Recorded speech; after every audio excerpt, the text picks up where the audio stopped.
सोना 3 महीने के सबसे निचले स्तर पर पहुंच गया है। चांदी भी लगातार फिसल रही है। आम निवेशक सोच रहे हैं कि कहीं ये गिरावट अभी और गहरी तो नहीं होने वाली, लेकिन इसी बीच दुनिया के सबसे चर्चित निवेशकों में से एक शख्स कह रहा है, गुड न्यूज, सोना सस्ता हो रहा है। और इतना ही नहीं, वो और सोना खरीदने की तैयारी भी कर रहा है। जी हां, रिच डैड पुअर डैड के लेखक रॉबर्ट कियोसाकी का मानना है कि सोने की कीमतों में आई ये गिरावट बुरी खबर नहीं है, बल्कि एक बड़ा मौका हो सकती है। लेकिन आखिर वो ऐसा क्यों सोच रहे हैं और क्या आम निवेशकों को भी यही करना चाहिए? आइए समझते हैं। पिछले कुछ दिनों से सोना और चांदी दोनों ही दबाव में है। अंतर्राष्ट्रीय बाजार से लेकर एमसीएक्स तक कीमतों में तेज गिरावट देखने को मिली है। सोना करीब 3 महीने के निचले स्तर पर पहुंच गया है, जबकि चांदी भी लगातार कमजोर बनी हुई है। हालांकि गुरुवार को बाजार खुलते ही एक दिलचस्प नजारा देखने को मिला। पहले दोनों प्रीशियस मेटल्स धड़ाम हुए और फिर कुछ ही मिनटों में जोरदार रिकवरी कर गए। खबर शूट करने तक सोना करीब 1,41,725 रुपए प्रति 10 ग्राम के आसपास ट्रेड कर रहा था। वहीं चांदी करीब 2,14,725 रुपए प्रति किलो के आसपास कारोबार कर रही थी। लेकिन असली कहानी सिर्फ कीमतों की नहीं है। असली कहानी है उस सोच की जो रॉबर्ट कियोसाकी जैसे निवेशक इस गिरावट को देखकर अपना रहे हैं।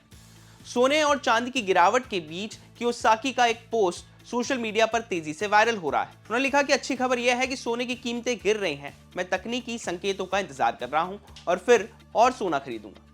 ध्यान दीजिए, वो गिरावट से डर नहीं रहे, बल्कि गिरावट में अवसर तलाश रहे हैं। लेकिन यहाँ एक बात समझना जरूरी है, कियोसाकी ये नहीं कह रहे हैं कि सोना गिरा है इसलिए खरीद लो।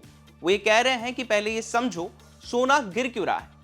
इसी बात को समझाने के लिए उन्होंने अपने पोस्ट में एक दिलचस्प उदाहरण दिया।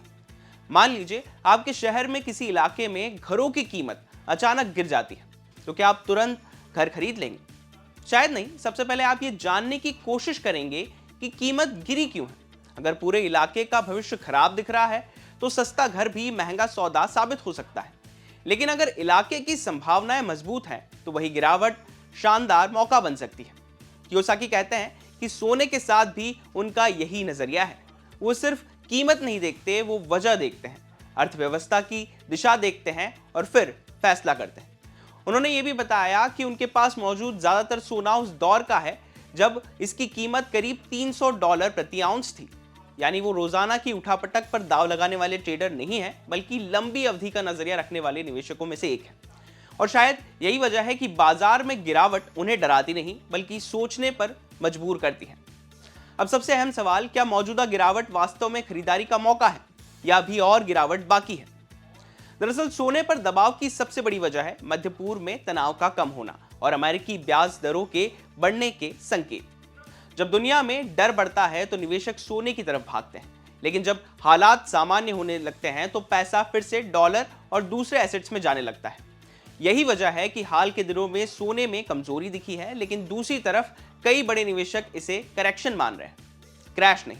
यानी बहस इस बात पर नहीं है कि सोना गिरा है, बहस इस बात पर है कि ये गिरावट अस्थायी है या फिर ट्रेंड बदल चुका है। और यही बात कियोसाकी भी कह रहे हैं, कीमत से ज्यादा जरूरी है कीमत गिरने की वजह को समझना। तो इस पूरी कहानी से 3 बातें निकलकर सामने आती है। पहली, सिर्फ कीमत देखकर निवेश का फैसला मत कीजिए। दूसरी, गिरावट की वजह को समझिए। और तीसरी, अगर आप सोने में निवेश करना चाहते हैं तो एक मुश्त दाव लगाने के बजाय चरणबद्ध तरीके से खरीदारी करना ज्यादा समझदारी बात हो सकती है। रॉबर्ट कियोसाकी इस गिरावट को अवसर मान रहे हैं, लेकिन हर निवेशक की परिस्थिति और जोखिम उठाने की क्षमता अलग अलग हो सकती है। इसलिए किसी भी फैसले से पहले अपनी रणनीति और लक्ष्य को जरूर तय कर लीजिए, क्योंकि सोने से ज्यादा कीमती बाजार में एक और चीज है और वो है सही फैसला। अब आप बताइए, क्या आप इस गिरावट में सोना या चांदी खरीदने का मन बना रहे हैं? कमेंट करके अपनी राय जरूर दीजिए और बिजनेस से जुड़ी बाकी तमाम खबरों के लिए आप देखते रहिए विस्तार।